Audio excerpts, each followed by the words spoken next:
Hey everybody, it's Wednesday night. We've got a new show, some new snakes, and a new giveaway. Stay tuned.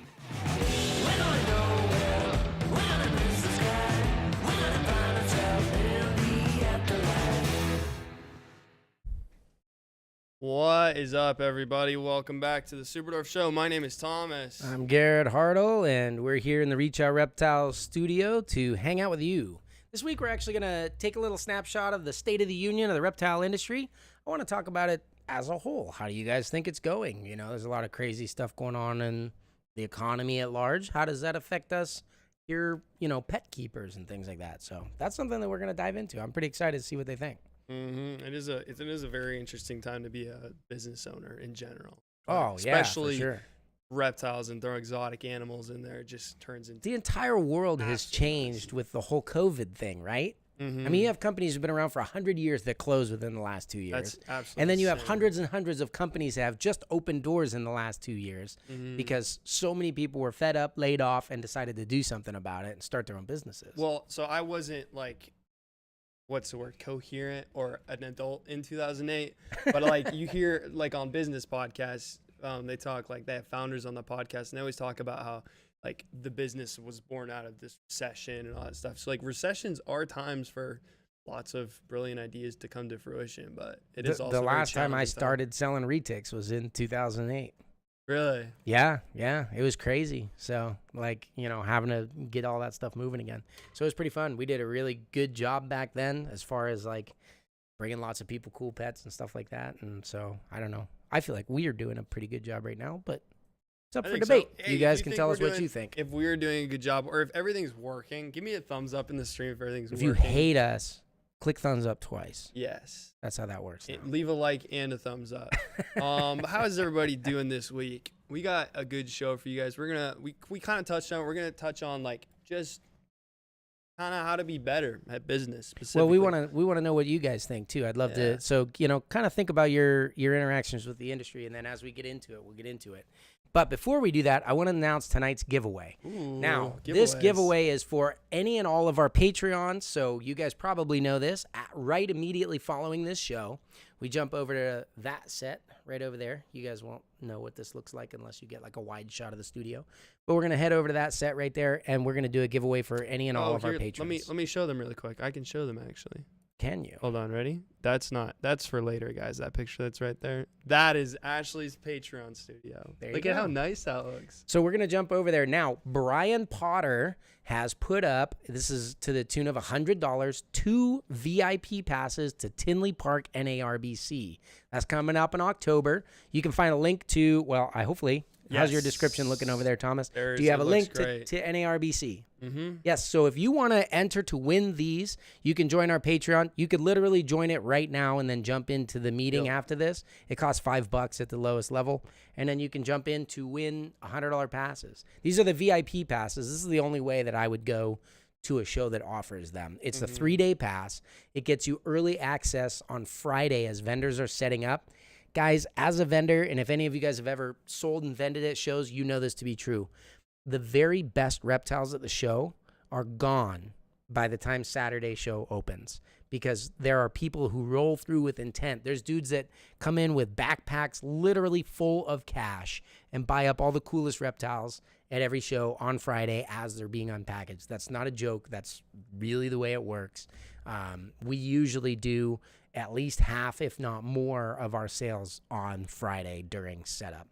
And so you guys will get in there and see those animals before they get snatched up. It also includes access to the US Arc auction Saturday night, which is legit. To me personally, the extra stuff that the VIP passes offer, I've been saying this for years, are the parts of the show you actually want to be at.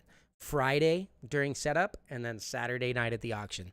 The rest of the show, when the general public's there, I could take it or leave it. It's an exhibition. For me, it's great to meet everybody. Yeah. I get to finally put a face to a name and get to meet people in person. So that's what Saturday and Sunday are for. But actually, for the reptile show, I liked how what Animal Con had a good name for it. They called it Industry Day, and it was like for people in the industry. Animal Con obviously is a totally different like premise and different people, but they also had one day, the day before, that VIPs could go to, but it was all about like social media and actual information for the creators, and that not was the just coolest part. consumers. Yeah, Yes, actually, exactly. I thought because they had like talks throughout the weekend at Animal Con, but the industry day ones were kind of like, how to grow your channel or how, things that were very educational to me and you having a channel. Yep. And then the next 2 days at Animal Con were kind of like meet everybody and stuff like that. They still had talks, but it was like, what's it like living with snakes? Phil that kind of Thompson is mentioning, asking us if we heard the news about Tinley and the vet stuff. We can get into that later if you want, or you can briefly touch on we it. did. Thank you for the heads up, Phil. It sounds like there's a law that's been on the books, which I don't know why they're putting it up now, but it's also super chat. Oh, right. Scott Schraub 1, you guys still vending with the vet requirements? Same topic. Yes. Thank you, Scott Schraub, for the 5 bones. We'll be there. The problem is it's such late notice that I don't know if I can get a vet out for a health certificate. So if we can't do that, then that would be tough. But yeah, we would still vend. The thing that's crazy to me about the whole thing is not that they do this or anything, but that they're kind of counting reptiles in with exotic mammals. Normally, reptiles are sort of considered fish. Like if you go to your state's fishing game, you know what I mean? If you want to catch a snake or a turtle, they have bag limits. You buy a fishing license, and you can catch snakes with that. So it's kind of weird, but think about if they had a health certificate required to bring fish to aquarium stores. Yeah. That would be insane. Nobody's going to do that. Is the mammal thing like them being treated like mammals because mammals can transmit diseases to humans? Reptiles can't, as far as you're actually exactly right. Reptiles have never been counted with, they are animals, and they are exotic, right? Yep. But the health certificate thing is supposed to be for prevention of disease transmission. Just for animals? No, if you have a monkey or something like that, it can get diseases that humans can get. The only diseases that reptiles, can carry that humans can also get are diseases like bacteria that's already in the environment. It's like a surface level thing. Right. Yeah. So like salmonella, for example, is the classic one. You can get salmonella if you leave chicken out on the table or you touch the wrong doorknob or you know what I'm saying? People have like rotten vegetables in with the fresh ones. They separate them out later and salmonella gets in there. We just don't have the same vectors for like reptiles. And there's no humans don't get nidovirus from reptile.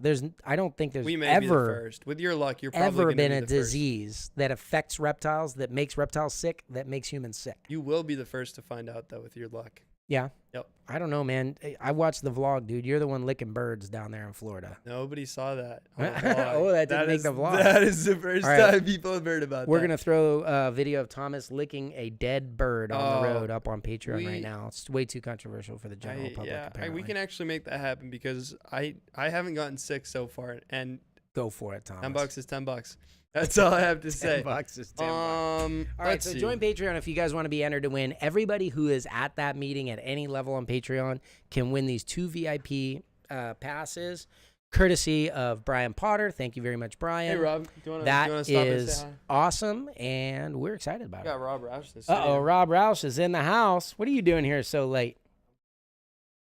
Are you really? Oh, my gosh. Come over here and say hi real quick. Come over here. Hop in there. I'll put you on the main shot. We just announced that we're doing the Tinley. Hey now. Hey now. So, did you guys know that on the Sunfire video last week, that was Rob's Sunfire? So, dude, that thing was hot. He bred those at his house. It was our original, OG Doc Murdoch male, right? From Doc Murdoch, Winslow Murdoch himself, bred to your Jamp Sunplaty Posset Annery. Those were amazing. Thank you very much. And even with the sun platies, I kept the sun platy male, kind of like you kind of have to. Yeah. But both of us thought we were going to keep platinums and ended up keeping the sunfires because they looked so good. And now we fight over them. Yeah, I keep saying every time I take his snake out, because I had first pick, I think, on it, out of the sunfire females anyways. Yeah. So at any rate, I'm always like, wait a minute. Oh, no, I know why. Because I had 2 females and you got one off me later or something. You stole one. No. No, you were quick to say no. Anyways, the Kiowati brings in a lot of red. We're actually going to name a pure Kiowati Rob, tonight. question from the chat. You're a grandpa, right? Yes, I am. I am How is that Grandpa going? Rob. How's it going? I just babysat my little granddaughter today. That's why I'm here so late. And absolutely amazing. Anybody has a chance to be a grandparent in the right way, do it. Now, here's the thing. Nobody is actually a grandpa anymore. Everyone comes up with like custom names. What are you, I'm a Pap? oh, Are you? What's your Pap? custom grandpa name? You know you have one. I'm Pappy. Pappy? Doesn't that mean daddy in Spanish? Papi? Pappy. Close. Yeah. A little bit different, though. Yeah. Just slightly. Thanks, Thomas. Papito. Jerk. Pappy in Spanish means go to the bathroom. I have no idea. Because every time you say it, like something happens. like, All right, man. Good job with the sunfires. Have a good lunch. All right, good luck with your Hey, everybody, Spanish-speaking there's Rob. grandkid. Woo. Surprise Hey, thanks, studio Rob. guest. Yeah, I have it locked up now. Yeah, no, we're fine. We'll be here. Your mic is in front of your face now. But, I mean, it's kind of funny. I like it where it's at. No, oh, dang it. Dang, fixed that one. Yep. So, yeah, Sunfire Morph was fun. Someone was asking, Eric was asking if Rob was happy with the breeder tier votes on future pairings. Oh, he was unhappy with the last one. The last one, I thought So you did breeder that to make tiers- him happy. No, I mean the one before that. Oh, gotcha. He did like this one. And actually, we're going to name that snake on this show. So all of you guys who aren't like breeder tier Patreon will know what we're talking about in a minute. But one of the perks of the higher tier is that they get to vote on certain breedings. And the previous breeding, everyone wanted to make like this weird cross. It was like a Tom belonging to a pure Superdwarf, I think. And Rob and I were both like, what? To be But fair, you did throw that up as an option. no, that one was Really? wide open. It was like, what do you want to Oh. breed to it? And the So, people voted. The people have spoken, so they Are you liked not it. entertained? Yeah, there you go. So in this one, we narrowed it down to 3, and the one Eric is referring to is actually one that Rob. Well, I'll pull him out. I got him right here. All right. Come hang with me. We're Before- gonna name him later in the show. I think we should move on to our main topic of the evening. But before we do that, I want to mention briefly that there's a super chat button. If you feel the compulsion to use that, the money from there will go towards. Hold on, let's pull up the set picture again. We're working constantly on making our set nicer. That's Ashley's set. She got really frustrated when I hinted at the possibility that we might use it at the film or live stream. She wasn't too impressed with that Yes. idea, so I think we have Well, it's to. very competitive. Yes, exactly. This is Thomas's decorating chops, and that one is Ashley's. If you guys are Yeah, on Patreon, and they're on you'll see it opposite afterwards. walls, so it's like Yeah, it's definitely head to head. we move from one set to the next. So it's kind of like, if your neighbor puts up cooler Christmas lights than you, you're like, oh, that's it. Yeah. I got to drop another 15. You either got to start cutting them down or throwing yours up. But so all super chats from tonight will be going towards improving the set. Thomas's set. We have some really cool background ideas. We need to buy some wood. So any super chats from that, we will drop everything, answer your question or your statement, or just stop and appreciate you. But Hey, yeah, you know what I think we should do? Oh, If the wait, super wait, chats Snake are Cam. going to the background, yeah. you guys, when you do super chat, or even if you don't, if you want to throw up in the comment section, what do you think this studio? Yes, give This us is ideas. a Superdwarf show. Ashley was saying it should look like whose show? What show was it that she wanted? It was like Jimmy Kimmel yeah, or something Jimmy like Fallon, that. the late night Oh, show. Jimmy Fallon. Okay. Apparently, he has these little cutouts in the background that I didn't notice until I googled it. I But have no idea what another you're talking note about. is we were supposed to have a snake cam this week, but Best Buy really delayed our order. The snake cam has been purchased. Thank The you snake guys cam- for super chatting. yes, thank you so much It for won't be that. here tonight. It will be here next time. It's gonna be great. I'm very excited. So for it. tonight's super chats, though, when you guys are super chatting, if you guys have suggestions to make this look like a cooler studio background, let us know in that comments section. And super chat. I think that would be awesome. Since Thomas Seems doesn't from really know what he's Scottish gonna do Rob, anyway. $5. Thank you so much, Scottish Rob. He says seems one health certificate needed for the entire shipment per species per NARBC page a little bit ago and best tea. Yes, thank you very much. Yeah, the health certificate thing is not new to us. There's a lot of shipping requirements and stuff that have them. What was weird to me was that the state would include reptiles in their exotic mammal health certificate. So, You mean wait, exotic mammal? Or? like, I have to get health certificates every time I do an export, Mhm. which I know I always officially say we don't do exports, but if it's worth it, we do it, right? So, we don't have any problems with that. We know how to do that. I just think it's weird that the state of Illinois would say that you need a health certificate. So we're going to bring them in for the show, yes. But if someone in Chicago, let's say, buys a snake next week, do we have to take that snake to the vet? have it have its first appointment, get a health certificate, ship it in the box to be legal. Like domestic. Yeah, that's what I'm saying. It's almost like an import, and that's going to add a couple $100 Jeez. per animal, which is crazy. Unless they can use the same health certificate for multiple. But speaking of money, man, and reptiles and snakes and boxes our main topic of the night is, how would you phrase it? Our title is a better business model plus new giveaway. Talked about the giveaway. What is the better business model? Ooh, that's a big this guy box. feels so good. He's like an air conditioned scarf. Sorry, stick around to the end. You guys can help us name these snakes. That's how that works. Yeah, well, I mean, so here's the thing, guys. The reptile industry is born of... Who's putting magnets on my studio desk? I just put it there. Thomas. On accident. That's quite a magnet. Our industry is a little bit unique because it's kind of like the overflow of everybody's love and passion. So if you have an industry for air conditioning, it's born out of a need, or a want that people have. And, everyone finds their little niche with their business that they can fill. And so it starts from a business background. Super chat. And it's built out, and they try to get the pizzazz, the passion, like our air conditioners are better than everybody, right? They put the emotion into an actual physical object. Right, but it starts from a business. What's their super chat? That's super awesome. chat. Thank 10 you, bones from Intrepid Exotics. Thank you very much. Thanks, buddy. Need plants, trees in the background, maybe with a couple of snakes, and not a bad idea. That is not a bad idea. I like the live aspect of that. Thank you very much, sir. We appreciate you very much. Also, Family Jewels misses us. I miss you too, Much buddy. love. Come on out anytime. Audio's a bit low. I can turn us both up a little bit. So our industry is weird because we're weird.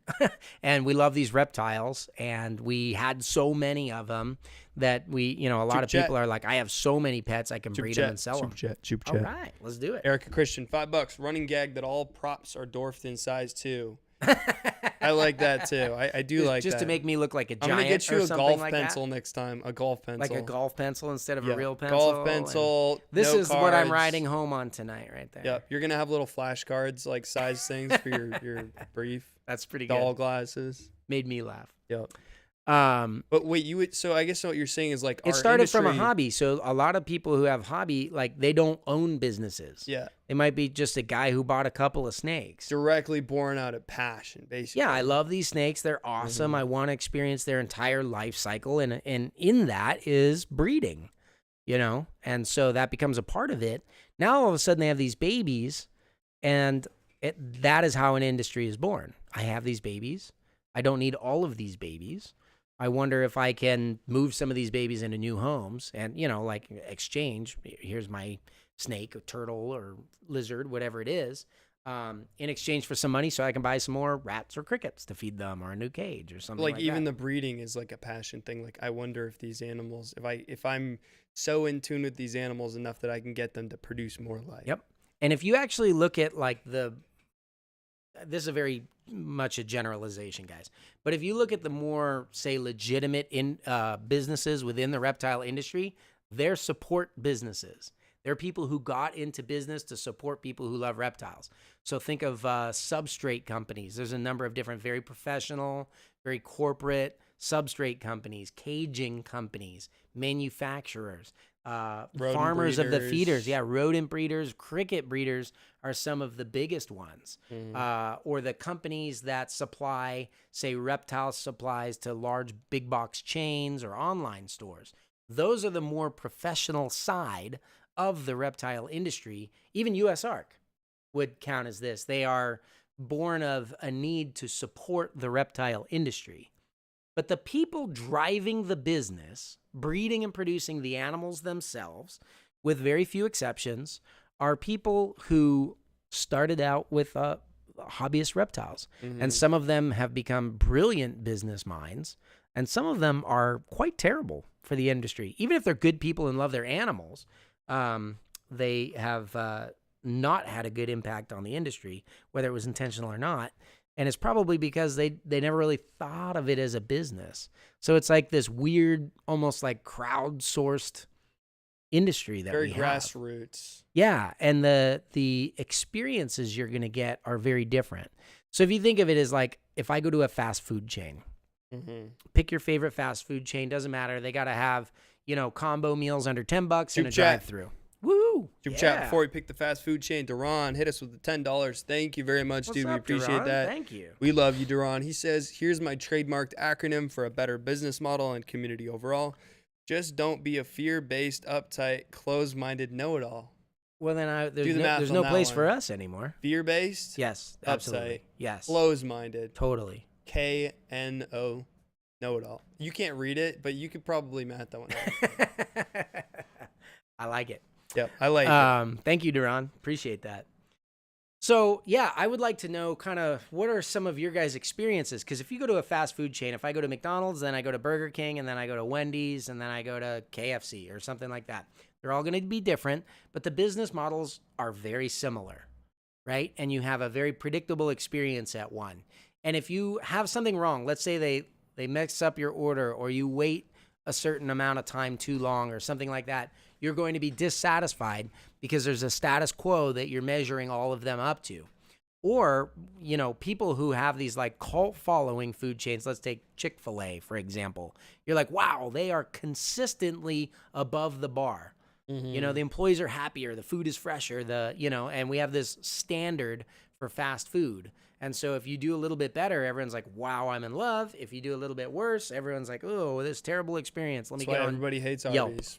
What's that? Everybody hates Arby's. Oh, they bring the meats, but do you want to eat them? They Is that what bring you're saying? a lot of other things on top of the meats. But So, yeah, but we have kind of a standard. there's a standard in a business. In the industry, an there's the reptile industry, there's no standard. How do you think that, Like I'd the say ball what are- python people expect one thing. Like, for example, if I sell a snake and the genetics are wrong, but I'm a ball python guy and I thought it had yellow belly, but it didn't, nobody really cares. There's no scream. There's no, I demand a refund. You should pay me how much my babies were worth or something like that. But if you do that with retics and somebody gets a het wrong, oh man, all hell breaks Big loose. deal. Yeah, I had friends that thought there was like a het anery, for example, because they bought an anery from some other breeder, bred it, sold the babies as het aneries, and then the following year proved it wasn't a het anery. And they're like, oh my gosh, I need to make this right to the tune of like $20, $30, $40, $50,000 with all of my customers with either free snake replacements and stuff like that. So that just goes to show, like, again, in ball pythons, nobody would have even really said anything like, oh man, I was hoping yellow belly was in there with the other 6 genes. Super chat. Woohoo! Mr. and Mrs. Morelia, thank you for the $5. Hey, thanks, guys. They said, been distracted with inverts lately, but wanted to show support to ROR. Hello, all. The wavy emoji. Love the retic Garrett is holding. Looks like a jaguar carpet. Oh, man, this is a pretty snake. We'll get into him in a minute. This is the one that the breeder tier voted to breed with our really high percentage kind of like pristine female. And I wasn't going to breed this guy. I actually just kept him back because he's incredible, and I was going to hoard all of his genetics for myself. Breeder tier decided that they should open that up to all of you guys. So you can thank our Patreons for swaying my hand. Thank you very much, Mr. and Mrs. Morelia. We do appreciate that. And just a reminder, guys, if you're just hopping in, that all of the super chats from tonight are going towards our background set. I'm going to flash another shot of Ashley's Feel free to set. drop in the comments what you think we should have. I'm just extremely jealous of her set. If I'm being entirely honest. It's looking pretty nice. And if you're on Patreon, He you cried get to appreciate nepotism. it. He said, "Oh, you're the owner's wife, so you're getting." What does budget nepotism towards-" even mean? It's where you like hire and choose favorites or family members. Oh, like he's gotcha. my favorite employee, so he gets everything cool. Yeah, the family business. You know, let's have a moment of honesty. Is there nepotism here in this company? Reach Out well, Reptiles? you hired your wife. I did hire my wife. without an interview. I don't think that's automatic nepotism. Did you have an interview? Yeah, I'd say my first week was an on-site interview. Yeah, you're being a little loose with the definition of an interview there. Yep. So yeah, is there like nepotism? Would you say that's here? a way that the Do I have industry is favorites? feeling? Do I have favorite employees and then guys that just don't I'm get treated convinced well? Finley's being paid under the table. Yeah, you think so? I don't know. That kid walks around with nicer and nicer clothes every day, and He Lord is knows literally everybody's favorite on our that's facts. the vlog channel, Wild World TV. He's would also not be what my it is favorite, without so Finley. Yeah. I think Rob's just. Are you spoiling paying him under the table? Hey, I might be honestly at this point. He's like providing half Just for put like a little entertainment. dollar bill in the lower cabinet there for him to find every day. Yep. He would be happy with that. I did buy him lunch today. Is that nepotism? Because I didn't buy any employees' lunch. It might be. My Did 4-year-old you son expense lunch. it? Did you expense it as a company expense? No. Okay, so I it's just not nepotism. bought it. Okay. I just As a father. Yeah. Brian so Cusco says In-N-Out crushes Chick-fil-A. # nepotism. I agree. In-N-Out crushes Chick-fil-A. Is Yes, that? I don't know, 100%. guys. Okay, here's the thing. Like the video and then text below. In-N-Out, like you have to have been to California or at least one of the other states that has a In-N-Out to have experienced this. But if you have eaten both In-N-Out and Chick-fil-A, throw it in the comments there. Okay, unpopular opinion, maybe. Yeah? Chick-fil-A is worse than McDonald's. Whoa, that's I will not go to unpopular. McDonald's. That's just incorrect. You have sir. seen, okay, when we go to the airport, you have several options, but the 2 fast food options are Chick-fil-A and McDonald's. The only reason I'd ever go to McDonald's And is you if know the where I go Chick-fil-A every line time? was too long to get to make I my don't care flight. if there's nobody in line and McDonald's just doesn't open for another 20 minutes. I'm getting in line This for is not an McDonald's. unpopular opinion. This is just your ignorance or something. Your Something, taste buds man. are broken. I get. You're flat out wrong. Listen, at least I have. I love you. At least you I are have my my favorite. entire tongue. That's all I'm saying. Oh, nobody knows If that. you know, story. you know. All right, I feel like we should. Chick-fil-A or In-N-Out, which one's better? I mean, Oh, hold on. I'll put a poll up. I think forgot it's could kind do of that. hard to compare. I mean, one is beef Chick- and one is chicken, right? Hold on. We're putting up a poll. We will know. That's once a pretty. and for all. That's a pretty tough one. Wait, this is Chick-fil-A and McDonald's, right? What? No McDonald's. Get out of here. We don't need to even pull that one. We already know that. I just want to know how many people I pissed off by saying that. One. Me. Oh, All Five right. Guys, man. This is turned into a fast food chat. So here's what Five Guys is pretty good too. It's so good. I think In-N-Out is better than All right, Five hold Guys. on. Which Sorry. is better? Poll going up right now. There you go. So while you guys argue in the comments section, let's talk about this reptile industry. So the thing is, this has been kind of a niche or like illegitimate industry for a while. It kind of reminds me, if I had to make hold on. Before comparison. we just got $50 from Morelia House. Thanks for What? everything, Garrett. Appreciate you, Morelia House. What are you doing, man? Thank you. Or woman. What are you doing? that buys a really nice plant. Did they make a recommendation? What do No, you they guys didn't. think? Morelia Morelia. House. Yeah. What should we What's do? up? Did you Thank just say very man much. or woman? Well, I said, what are you doing, man? And then I was like, it's 2022. We can't be running around assuming genders like that, you know? Mr. Wheeler, Well, what is you your- can tell me? I don't know the people behind the what is your behind the gender? names, dude. I don't want to assume anything. That's why you throw events like Retic Fest so I get to meet you all. Yeah. Except for you guys who didn't. I don't go. think we bought him a retic at a US Arc auction recently, but you weren't there. So. I wasn't when I invited. traded the bug. I wasn't. traded Oh, for a that bug. was LA Super Show. Yes. Pomona. Okay, thank you very much. That's awesome, bro. Thank you. I really appreciate the support. Yeah, so here's the thing. I liken the reptile industry to like the early days of, say, the tattoo industry. It's like alternative culture, kind of Something like I clearly know a lot about. socially taboo. Well, I mean, like you didn't used to be able to just go get a tattoo. It was actually illegal in the beginning in most places to have Do a you tattoo. ever ask a guy who to doesn't get a own any tattoo. reptiles what he thinks of the reptile industry? Do I ever ask people without reptiles? Yeah, do you walk up to a guy? with no Literally reptiles? everywhere I go and You have someone 0 asks me what I do tattoos. for a You living. have 0 tattoos. No, yeah, it doesn't matter. I still right, follow the industry. I just thought it was an So interesting there was this process of taking something that was like illegitimate or kind of under the table or black market almost and legitimizing it. Now reptiles, I mean, certainly there's a black market and an illegal. So like what X aspect Games did to for it. the skating and skaters. Legitimized. Yeah, it. skating would be a similar one. Yeah, skateboarding is not a crime, right? Mhm. That you had to wear forever and push to gain acceptance and stuff like that. I would say the difference there is that the problem I think most people had with skaters is that where they were destroying other people's properties. That's true. Tattoos, you're just destroying Voluntarily. yourselves. Reptiles, not really destroying anything. I guess unless you let them out. Unless and you release them into they become Everglades. invasive in your state or something. But at any rate, I think we're at that point where a lot of the reptile industry is, I mean, legitimate in terms of like the numbers it's making. Mhm. Like, when I talk with banks for example, to get a loan for the industry or something like that. They can't believe it. They're like, what do you do again? What? Huh? That can't be real. You're the guy who shouldn't be making a lot of money who is making. They just never thought of it. They just didn't even know it was a thing. Yep. And then I explain it, and they're like, okay, that kind of makes sense. I usually explain it by saying, hey, it's like koi fish, right? It's a carp. It's not worth anything. But when you have all these special genetics and everything into it, the right koi fish can be worth hundreds of thousands of dollars. And everybody's used to that industry because it's been around for thousands of years. Reptiles are very much like that, except they've been around for decades, not millennia. Mm-hmm. So how do we legitimize? How do we move forward? Legitimize it? Yeah. And it's funny because it's almost I was actually having a conversation with somebody about this yesterday. It's almost a negative thing if someone's like, hey, I want to get into reptiles for the business aspect of it. And certainly I understand they're live animals. You want to make sure that their best interests are met, and that like getting into it without necessarily loving reptiles. Like, I never had a snake before, but I like how much money that business makes. Mm-hmm. I want to buy a bunch of snakes and have that business now. Do you know what I'm saying?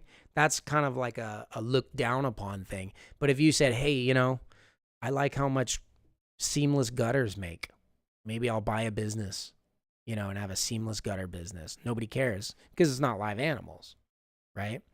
So there are challenges to moving forward, but how do we move forward? I think there has to be some intentionality there from people who are like, well, what shouldn't the reptile industry be, and what should it be, and how do we move forward?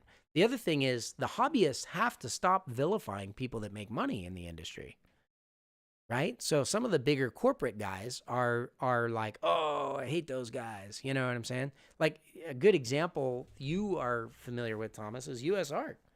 There's people that hate U.S. Art because they're very professional, money. They're well represented, all this kind of stuff. And so, if there are larger either breeders or even some of those supply industries that we're talking about, people kind of see them as the bad guys. Yeah. Sometimes. It's like it's the big business.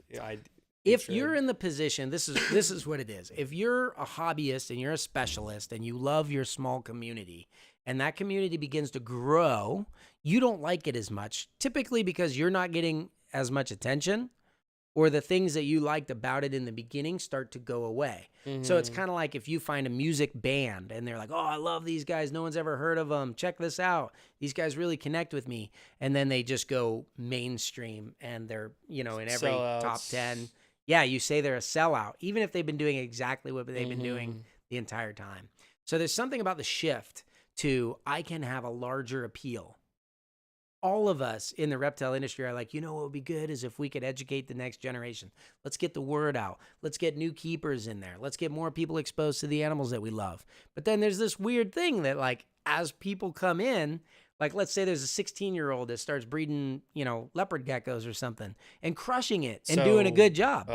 What's his name? Evan? Evan, yeah. Almost with E. Yeah, so Evan comes into the scene, and I don't know if Evan experienced this in particular, but what tends to happen in the reptile industry is people are like, who is this young kid pretending like he knows what he's talking about? He shouldn't be telling anybody what to do. I'm older than him, and I have leopard geckos. And so I don't know if it's like an ego thing or something like that. Young blood versus old blood type stuff. It might be, but it's like, why do we put so much focus onto educating and putting out good information if when we finally capture the hearts of new people and we bring them in, we shut them down? They join like a Facebook group, and you're like, shut up, newbie. That's a can of worms that I think we'll have to continue opening on Patreon.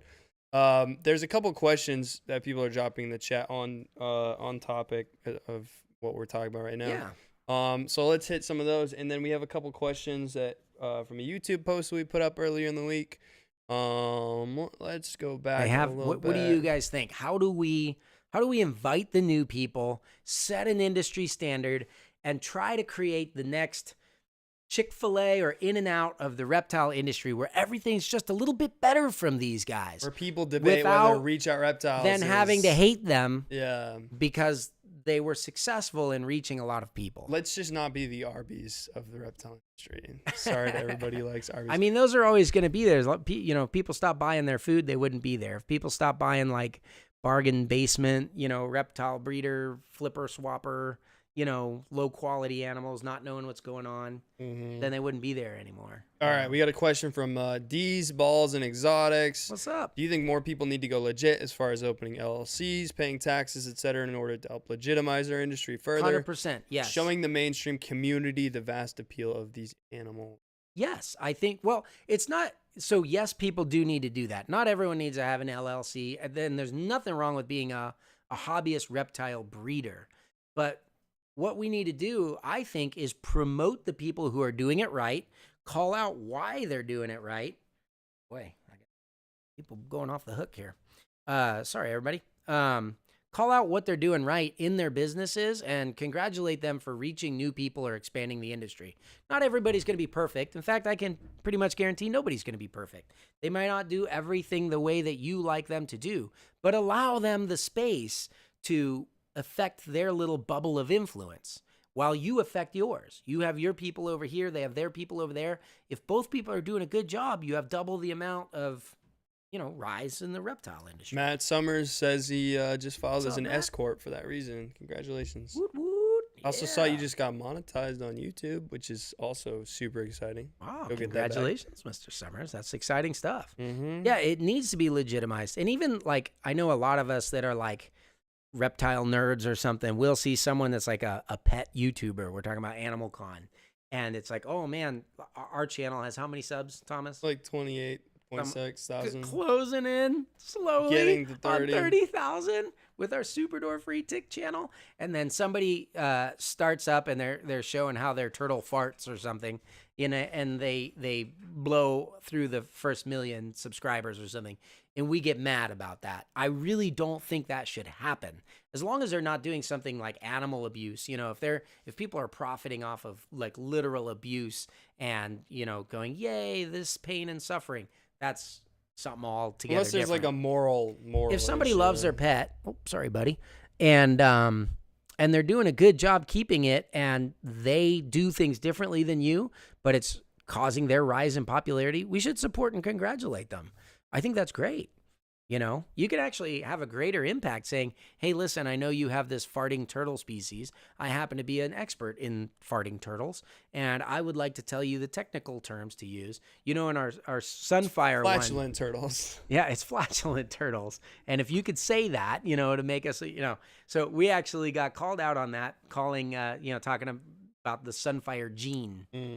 Right? We kept saying, this Sunfire gene, it's a morph, it's a mutation, it's not a gene. Accountability. We're like, what's your favorite gene? And everyone's like, well, you know what I mean? And then they're naming off little actual genes in the genetic code. EB40 on the fourth hexaquadrant of the 16th chromosome. That's my favorite. Almost sounded gene. educated. Good job, Almost. Thomas. I feel like I threw enough real words in there with all the crap I made up. Yeah, so they're saying, please say Sunfire is a morph. And I'm like, okay, yeah, fair enough. That's just kind of tradition, verbal tradition or whatever. And when you're on a camera, you say stuff and you're trying to get through your trying to get your point across, so you get tripped on that stuff. But that's good. That's the beauty of a comment section is people leave comments, we read them. If you have something that we feel is better than what we are currently doing, then we absorb that and take that and roll with it. We want to grow. I wish more people did want to grow, because then you can take constructive criticism. So right? if we had to boil that out into one point, it'd be like a willingness, an abundance mindset where we want to help. Well, what else did the comment section say? Was there more? You said there was more. There's a couple, but I think you kind of hit the overall sentiment of what people were asking and questioning about.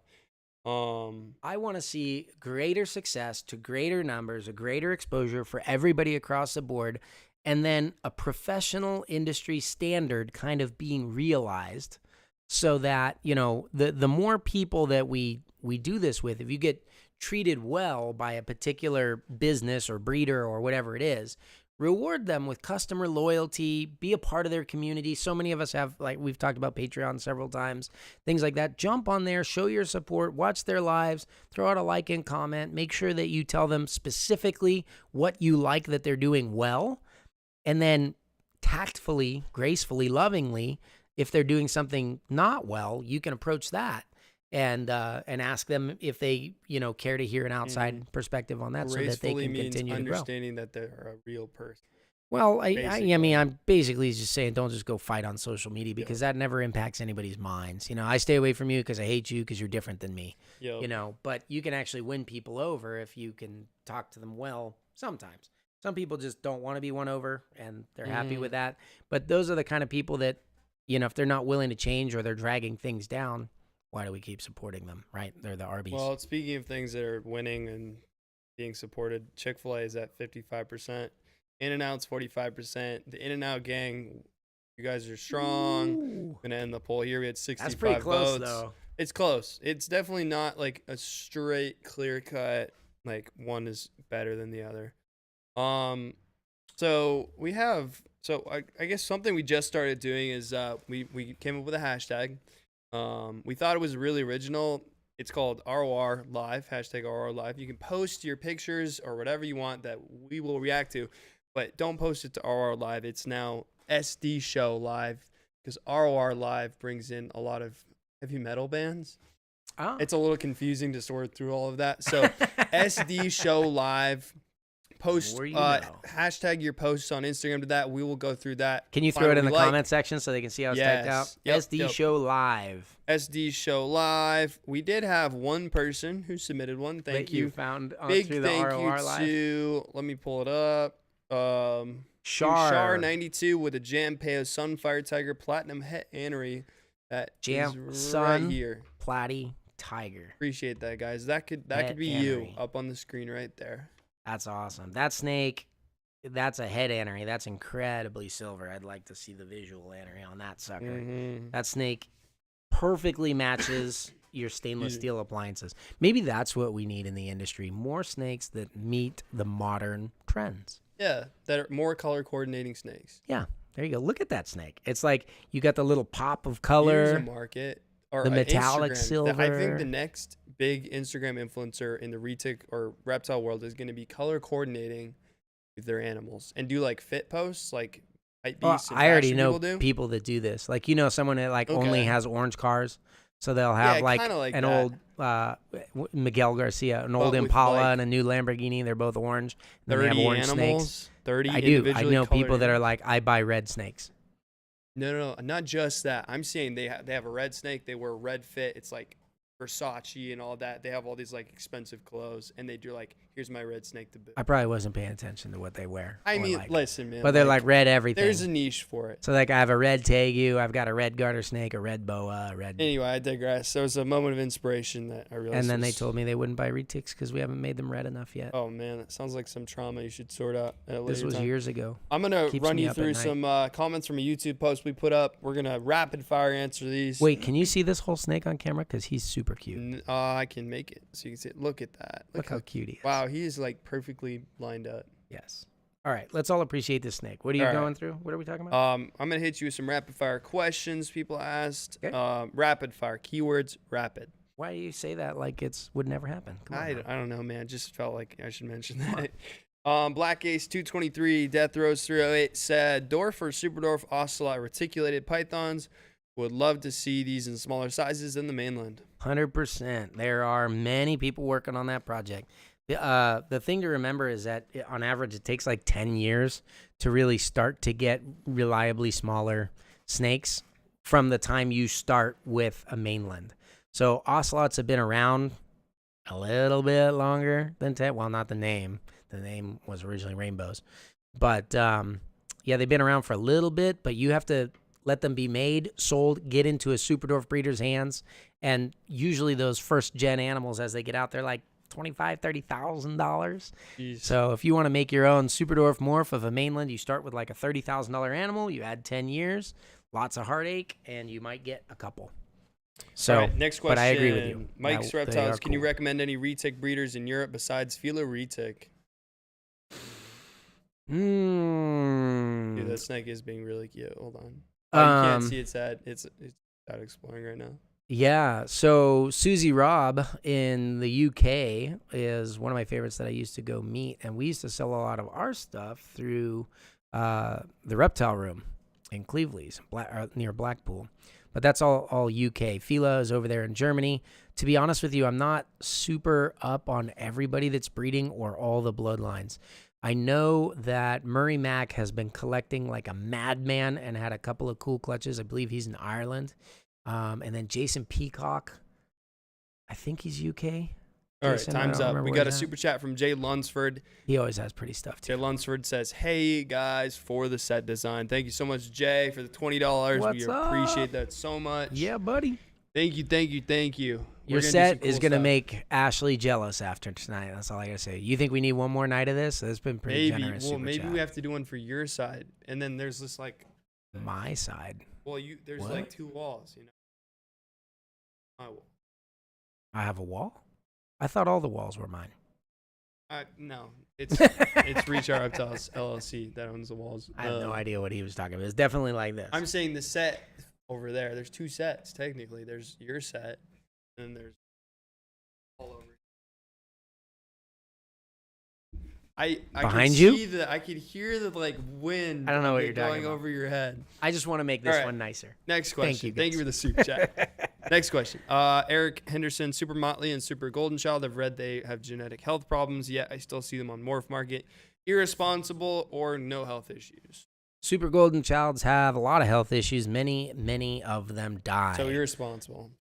I would say so, yes. Alright. Some of them live. I don't think you should probably be breeding something where some die and some live and see how it goes and maybe buy one that dies.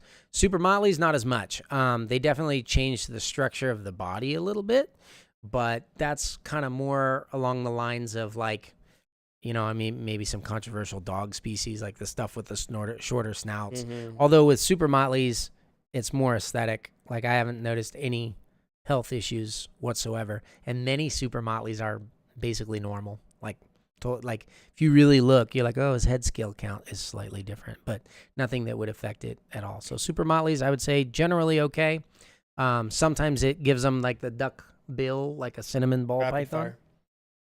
Yeah, but Lauren Walker, what is a blue hypo? Joe mentioned it on the other channel. I'm intrigued.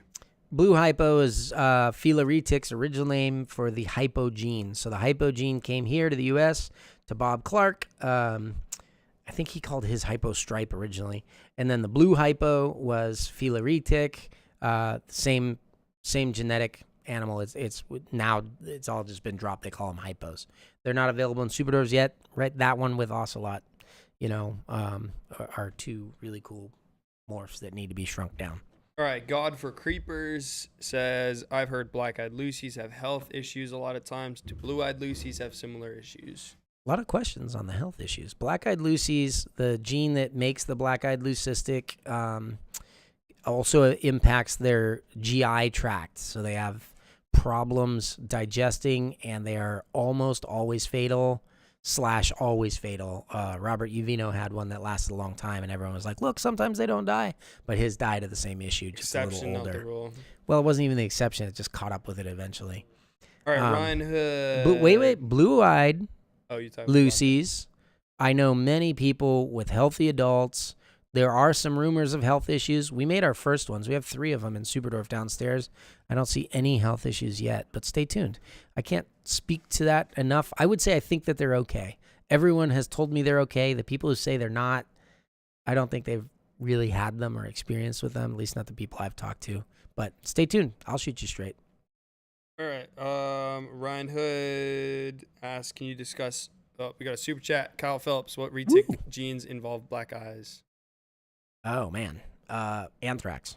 Black eye leucistic, which is fatal. Ryan Hood. Ultra ivories and ivories also have black eyes. They're not fatal. But I think that's about it for like the solid black eyes. Wait. Can you discuss how lineage is better determinate? Well, it sounds like a big question. I used to have a wild-caught Bhutan with solid black eyes. God, I miss that A snake. what? A Bhutan island. It's another locality. There's still a couple kicking around. I don't think they can be bred as pures. That sounds It's like one a of the mixture. known man-eating That localities sounds in like the wild. a cross between a bidet and a futon. Yeah, it's kind of like a bidet and a futon, but it eats you. And I had a male and a female, and the female had solid, like marble black eyes. Always wanted to snake off of that, but she never bred, unfortunately. All right. Well, we have a couple more questions, like how can you prove that there are an infinite number of prime numbers? Or when should you book your profits on stock market options? Or is the opposite of opposite the same or the opposite? Those are great questions, Hold on, guys. I got Ryan Hood here. Can you discuss how yes. the lineage? Can you discuss how the lineage is better determinant for adult size versus just percentage number? Examples. We ran out of toner here. Examples of plus. I don't have those on here, but that's probably usually something more we can do with the Patreon, especially breeder level when we're like running around the snake room. But yes, I mean, the percentages aren't everything. As you get higher and higher percentages, it usually gets better. In our experience, you use the small females, it cranks them down even more sometimes than higher numbers going the other way. But the overall theme is that you have to find the genetically small snakes and breed them together to make the small snakes. So if you're doing that carefully, your lineage is going to be more consistently small than someone that's just looking at it on paper. They're breeding a 13-foot, 75% Superdwarf, and saying it's higher quality for size genetics than something else. That just doesn't make sense. South Bay Reptile said, just got here. So is the industry failing or is the economy just all messed up because of recession? How would you describe it? That's kind of the question. Honestly, I've been through several recessions and stuff like that, and it's very interesting. I think you have to stay relevant. I think you have to shift tactics a little bit, just like a lot of other people do.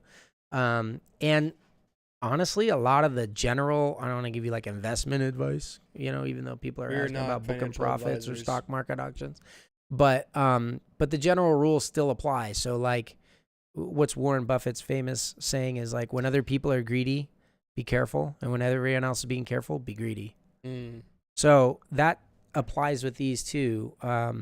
Every time we've had a major dip in the industry, whether it was economical, legislative, or anything else, and everyone freaked out in the reptile world and the prices dropped, I bought a bunch of stuff, and that's been you have to position literally yourself. the number one factor in our growth as a business has been investing wisely during those times. And I think right now is one of those times where people are freaking out, and there's a lot of really amazing high-end animals that are available that are usually like snatched up on waiting lists. It just seems risky to a lot of people because everything's expensive. You seem like you have less money coming in. It's less like, I can invest now.